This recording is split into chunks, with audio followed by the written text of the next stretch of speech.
Bright Duty. Every student matters. Hello students. Now let's start our next chapter here, that is chapter number 4, Indian National Movement. Now students, before this we have talked about some important revolutions that happened elsewhere in the world. Now if you remember, we have talked about the French Revolution, then we have talked about the Russian Revolution. Last but not the least, we have talked about Nazism and the rise of Hitler, where in Germany. Now in all these chapters, students, you have learned some important terms and what happened there in that country, right? Specifically when we are talking about the French Revolution. Now if you remember, we talked about the rise of isms, the ideologies, right? And one of them was nationalism, right students? So after the French Revolution, we see that various ideologies, they sprang up, right, in Europe and elsewhere in the world. The first one here is nationalism, the second one was socialism, and the third one was liberalism, correct? So here students, you can totally relate with what are we going to study in this chapter, because you have a brief idea of all the movements that we are going to cover in this chapter, such as the non-cooperation movement, Quit India movement, and various other movements that took place, Swadeshi, boycott movement, and so on. So in this chapter students, as the name suggests, we are going to cover the movements that took place in our country, all the national movements, right, in order to make India free from the foreign rule. Now when we are talking about the foreign rule, it means that we are talking about the British Empire that ruled India for almost 200 years, correct? Now, since you have a brief idea about everything, you know what is nationalism, the term is definitely not new for you, right? So our first topic here is rise of nationalism in India. Now if I ask you, what do you understand by this term that is nationalism, correct? So you can easily say something or a feeling, not something, but a sense of belongingness towards one's nation, right students? Yes, the whole concept of nationalism is based on the idea or the terms that I am going to write down here. First is patriotism, right? Love for one's own country. Then sense of belongingness is very important. Sense of belongingness. Correct students? So here we are going to understand how this concept, how this feeling of nationalism, it came around in our country, India. Definitely students, in French Revolution, you have learned that various movements, they were inspired by the French Revolution. And yes, when we are talking about the rise of nationalism in our country, definitely we can say that we were inspired by French Revolution. The freedom fighters, they were definitely inspired by all the movements that took place in France during that period, right? When we are talking about the period that is 1789, when the revolution broke out, right? And when it went on through 1799, correct?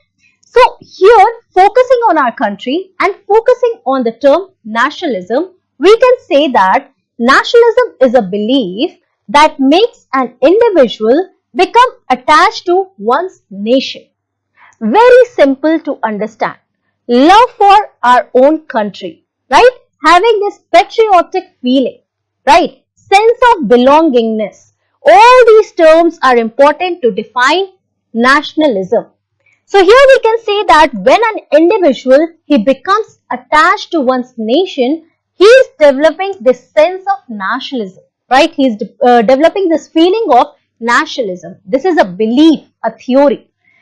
Now, nationalism is the desire for political independence of people who share a common past and shared culture or heritage.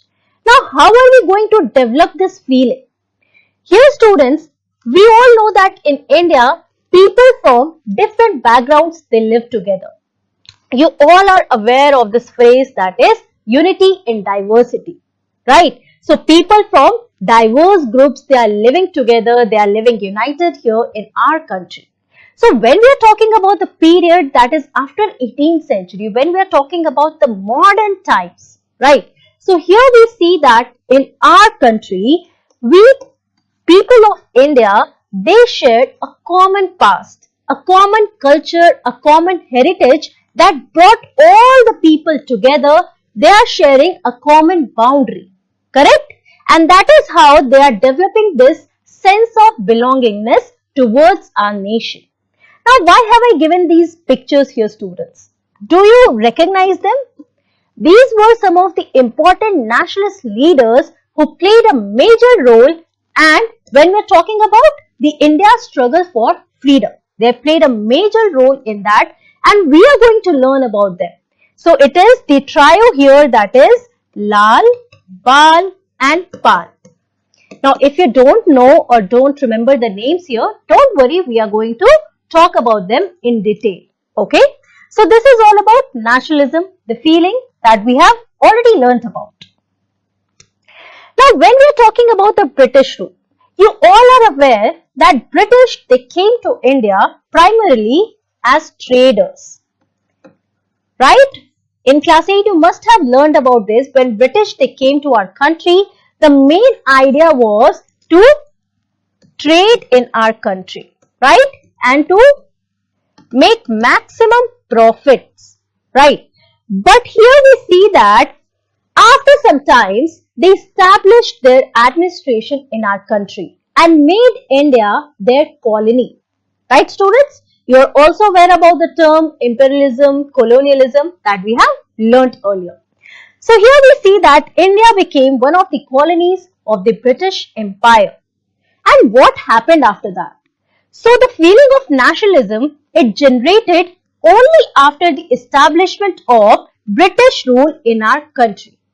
Yes, definitely we can say that it gave birth to the nationalism in India when they established themselves, not when they were here as traders, when they were having this idea to maximize their profits by getting all the raw materials and sending them back to England and so on, not that time. But when they established themselves, when they made India their colony, it was in that period that people, they started developing this sense of, this feeling of nationalism among them, right? And many factors, it led to the rise of nationalism in India. Yes, students. Now here we are talking about a period when the feeling of nationalism, it started generating among Indians. But what were the factors that led to the rise of nationalism in our country? It is important for us to understand those factors. Okay? So here one by one, we are going to talk about all the factors that led to the rise of nationalism in our country, India. Now the first and the foremost factor here is that politically, India was unified under the British Empire. Now what do we understand by this? Now when we are talking about the pre-British rule, students, now you all know that history has been divided into three periods: ancient, medieval and modern. When we are talking about the modern period, it means that we are talking about the British rule here. Before that, in medieval period, we are talking about the Islamic rule, the Mughals and all, right? So when we talk about the pre-British rule, we see that there was the existence of provinces, feudal states in our country, correct? But when the British, they established their authority in our country, what does change or what changes here? So here we see that there is a centralized administration, right? So they have established their authority, they have uniform legal system, they have uniform currency, uniform administration.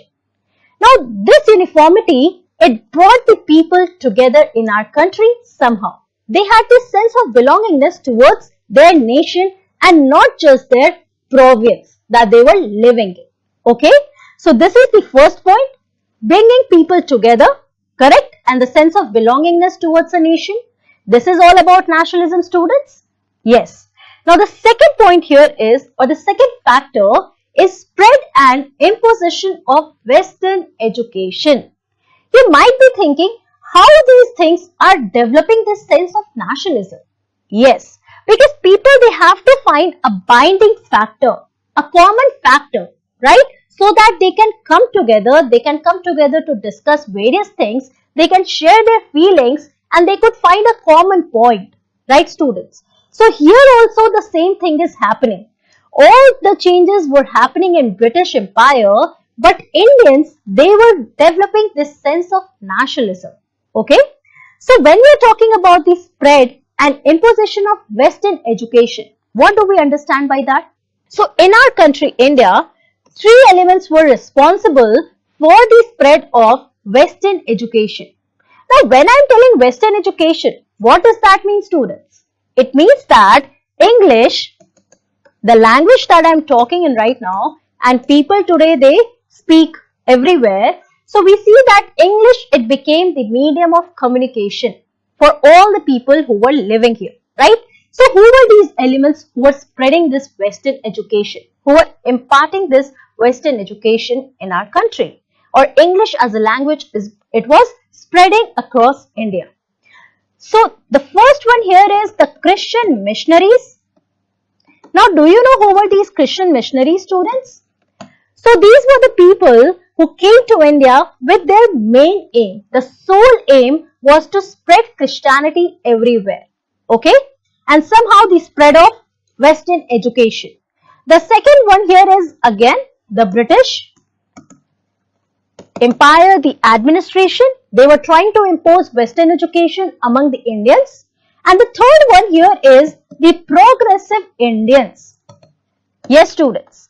Now, progressive Indians here, the social reformers who emphasized on the importance of Western education. There were many social reformers such as Raja Ram Mohan Roy, Ishwar Chand Vidyasagar.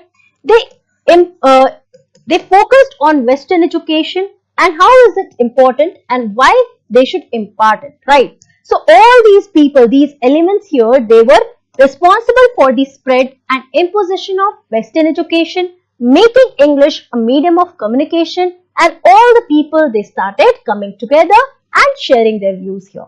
The third important factor here is rediscovery of India's glorious past that revived pride and self-respect among the Indians. Very important point here. We all know that when we are talking about nationalism, it means that we are stressing on the commonality. Commonality as in what? We are stressing on the common past that every Indian should share. Right, students? Then we are talking about the common culture and heritage that we share, that brings us together.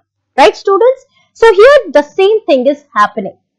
Rediscovery of India's glorious past, it revived pride and self-respect among the people, bringing them together, strengthening them as a group. Okay? And why was this happening here? So there were many Western scholars who came to India and they started translating the Sanskrit texts, the texts that were written during the ancient period, and they glorified India's past. Okay, students? And that is how they were also trying to see how India it glorified, right, in the ancient period. And it revived the pride and self-respect among the Indians. This brought people together and it was generating a sense of feeling, a pride feeling for all the people here. Right, students? The next point here is modern means of communication, role of press and literature, and works of reformers contributed in the growth of nationalism. Now, how was this happening? Yes, when we are talking about role of press and the works of reformers, it is very important in generating awareness, social awareness among people. Now, I have been telling a name right now quite a few times, that is Raja Ram Mohan Roy. Have you heard the name? Yes, you definitely must have heard this name somewhere, right? He was a great social reformer and also he was the founder of this nationalist press in our country, right? So he wrote many articles, right? And also there were many other reformers who wrote different articles about the nationalist pride that the Indians should have and also awakening them, right? So here we see that all these things, it definitely contributed in the growth of nationalism. Apart from this, we can also say that the realization that the British were exploiting India's economic resources. Yes, we all know that the main aim of the British Empire was to exploit the economic resources in our country and to gain maximum profits. Now, people here who were living, they saw that they are not gaining any profit, right? Whether it is about health, whether it is about education, whether it is about administration, we see that the Indians, they soon realized that people, they were not benefiting from all the things that British, they were trying to impose in our country. They realized that they were exploiting the economic resources of our country, right? So this became one of the reasons to develop this feeling of nationalism, right? To go against the foreign rule. It became the common cause for all the Indians, and it brought about, or it generated, the anti-colonial feeling among the Indians. Okay? The British, they also followed a policy of discrimination against Indians. Yes, students. Now, when we are talking about discrimination, we see that they always thought, in fact, you must have heard about this whole concept of superiority. The British, they always thought that they were the superiors, right? And they treated the Indians as inferiors. So the whole idea of policy of discrimination, it was brought in our country. It was practiced in our country by the British rulers, the British administration. So definitely all the people who were facing this discrimination, they rose against the British rule. They started fighting for the freedom from the foreign rule here. Last but not the least, policy of racial discrimination and arrogance through various acts such as Press Act of 1878 and Arms Act of 1878. Yes, students. Now we saw that policy of discrimination, it was being followed. Now if anyone is discriminating you, or let's say you are having this feeling of discrimination, you are definitely going to have some bad feelings about that person, right, who is discriminating you. So here the same thing was happening. The British administration, they were trying to impose this policy of discrimination among Indians by showing that they were the superior ones, and it was their moral duty to make India a superior class like them. But Indians were treated as the inferiors, right? So policy of racial discrimination was again followed. People of color, right? They were the white people. They thought that they are the superior race here. But there were various acts that were passed that showed, that glorified the racial discrimination. The Press Act of 1878. Here we see that right now you just have heard, you just have learned that the press, it played a very major role in the growth of nationalism. So here what was happening? The Press Act of 1878, it curtailed the freedom of the Indian press. So all the social reformers who wrote against the British rule, the British administration, those articles were not published, right? So people were not getting aware of all the facts that were happening in our country. And apart from that, the Arms Act of 1878. When we are talking about the Arms Act of 1788, what does that mean here? It means that the Indians, they were not allowed to possess any arms, weapons. Here arms, it means that we are talking about the weapons without having any license, right? But the Europeans and the non-Indians here that we are talking about, they were lifted from this whole legislation. So here we can see that the policy of racial discrimination or the policy of discrimination, it was being followed. Now, looking at all these factors, what do you think? Definitely there was a time when Indians, they started realizing that the British, they are exploiting them, right? And therefore it was high time and they should rise together and they should fight against the foreign rule, the British Empire here. And that is how we see that various movements, they start taking place in our country. Only after people realized the love for their country, they realized that they had this connection for their country, they shared a common past, common culture, heritage, and so on. Right? So this anti-colonial feeling here, it rose only after these things that were happening in our country during the British rule. Now, in this chapter, students, firstly, you have understood the factors that led to the rise of nationalism. Now, we will learn about various movements that took place after this feeling of nationalism that generated here. Okay? Now, coming to the question section, we have a question that says, which factors contributed to the awakening of national consciousness among the Indian people? Now, what were the factors? Yes, in the whole topic, we have learnt about these factors only. So, the first point that you can mention was the first point that we learnt about, that politically or the presence. I'm just giving you the key points here. You can definitely have a look at the lecture again. So, when we are talking about uniform legal system under the British rule, centralized administration that we have already learned, correct? Then we can talk about the revival of the past, the India's past, the glory. Then we can talk about spread of Western education. These are the points that you have learned here, students, correct? And this is how you have to answer this question, all the points that we have learned right now. Then racial discrimination, the policy of racial discrimination or the policy of discrimination. Here we can talk about the various acts, the last point that you have learned, correct? So this is how you have to answer this question. Mention 4 to 5 points depending on the marks, right? So if the question has been asked for 5 marks, you have to mention all the points. If the question is for 3 marks, you can mention only 3 to 4 points in that particular question. Okay. So here this is how you have to compile your complete answer. Thank you.